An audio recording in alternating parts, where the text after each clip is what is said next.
Sige.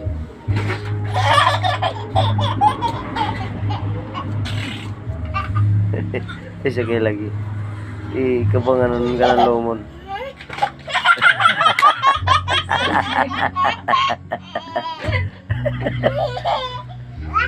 Ayan po mga kaibigan. Oh. Tuwang-tuwa. Tuwang-tuwa talaga itong kapatid niya. Oh. Ayan, tingnan niyo mga kaibigan.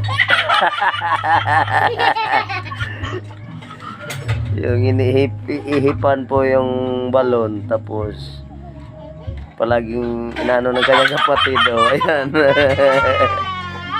Kaya masaya po siya. Oh, ayan, tingnan niyo. Oh, ayan, oh, ayan. Ayan, ayan po.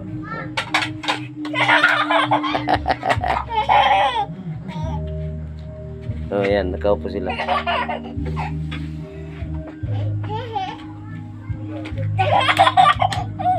Ano po yan, hindi po lalaki kasi ayan. Ayan, tungtuwa sila mga kaibigan. Ayan po.